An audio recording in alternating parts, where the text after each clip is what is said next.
أعوذ بالله من الشيطان الرجيم. Okey, perbincangan berkenaan dengan ni aurat bawah dagu. Ada yang tanya, Ustazah, aurat ke tidak? Subhanallah. Dalam mengenal pasti sama ada dagu merupakan aurat atau sebaliknya dapat dilihat melalui amalan berwudu, iaitu ketika membasuh anggota muka. Menurut kitab fiqh mazhab Syafi'i, sempadan muka bermula daripada tempat tumbuh rambut bahagian atas hingga bahagian paling bawah dagu, dan dari segi lebarnya bermula daripada telinga ke telinga. Telinga ke telinga itu wajah kita. Hujung ni sampai bawah dagu. Ini dagu kan? Ini dagu, bawah dagu ni. Bawah dagu. Okey. Hujung telinga ke hujung telinga. Okey, wajib dibasuh ke semua yang ada pada muka, iaitu bulu kening, misai, janggut, zahir dan batin. Kerana semua itu adalah sebahagian daripada muka kecuali janggut yang tebal. Itu tidak dapat dilihat apa yang ada di bawahnya, pangkalnya. Muka bererti suatu anggota yang menjadi bahagian hadapan bagi diri seseorang. Ukuran panjangnya ialah antara sekian-sekian. Al-Imam Syafi'i rahimahullah dalam kitabnya Al-Juga mengatakan bahawa dagu adalah sebahagian daripada muka. Perkara mengenai bahagian bawah dagu merupakan isu khilaf di antara ulama'-ulama'. Sebahagian daripada mereka mengatakan jika dagu itu merupakan anggota daripada muka, maka tidak diwajibkan bagi wanita untuk menutup bahagian dagu ketika solat. Namun ada pendapat lain yang mengatakan jika kita menganggap ia adalah anggota leher, maka diwajibkan untuk menutup sebahagian tersebut ketika solat. Akan tetapi, jika ingin mengambil langkah untuk menutupinya agar bahagian lain tidak terbuka ketika bergerak di tiup angin atau seumpamanya. Okey. Muslimin muslimat dimati Allah sekalian, ini merujuk kepada Mufti Perak. Okey, saya bagi kesimpulan ya. Ni aurat bawah dagu. Saya memang daripada sekolah menengah lah. Mak memang wajibkan pakai tudung.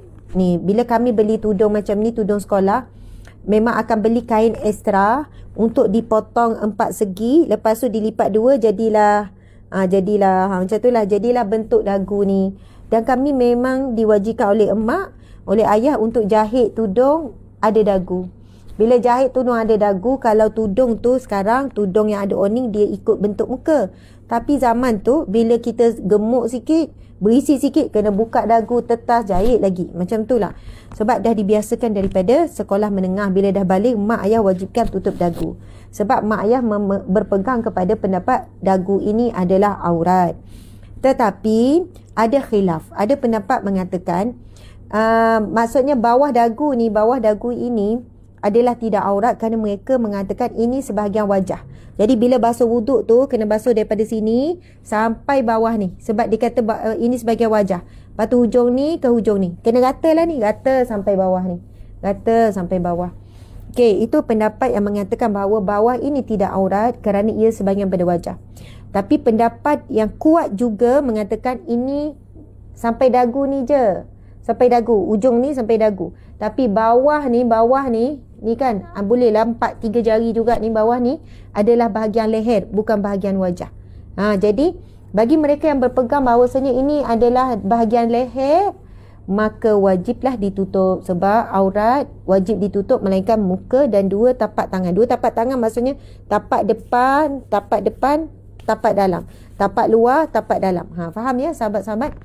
Jadi Masya Allah, bila kita ni nampak ada orang tak tutup dagu, kita bersangka baik. Ada orang pakai, kita pun bersangka baik. Namun sebiasanya ulama akan menyarankan ambillah pendapat yang boleh keluar daripada khilaf. Maksudnya sebab ada khilaf, keluar daripada khilaf. Keluar daripada khilaf apa? Pakai je. Sebab apa pakai je? Jadi sebab apa yang lebih selamat adalah pakai. Kalau benarlah bahawasanya dagu ini adalah leher, selamat. Dan kalaulah dagu itu sebenarnya tak aurat, maka tak ada apa-apa. Macam tu. Itu yang masuk keluar daripada khilaf. Sama juga dengan hukum gantung-gantung gambar ni. Ada pendapat kata gambar tu tak boleh digantung, gambar-gambar. Pendapat mengatakan ada harus dibenarkan, tak ada masalah. Jadi ada orang dia nak berhati-hati sebab sifat warak dia ambil pendekatan dia nak keluar pada khilaf. Dia pun langsunglah tak gantung gambar-gambar dalam rumah dia. Sebab apa? Dia kata kalau pun tak berdosa gantung, tak apalah, tak ada kesan apa. Tapi kalaulah sebenarnya ia dilarang oleh Allah, maka selamatlah dia. Itulah maksudnya, bila ada khilaf ni, kita boleh ambil pendekatan keluar daripada khilaf, ambil pendapat yang lebih berat supaya lebih selamat. Maksudnya, tak apalah kita buat je, walaupun ada orang kata boleh, macam tu. Contoh macam khilaf tu lah. Al-Quran kan, ada yang kata boleh baca walaupun haid.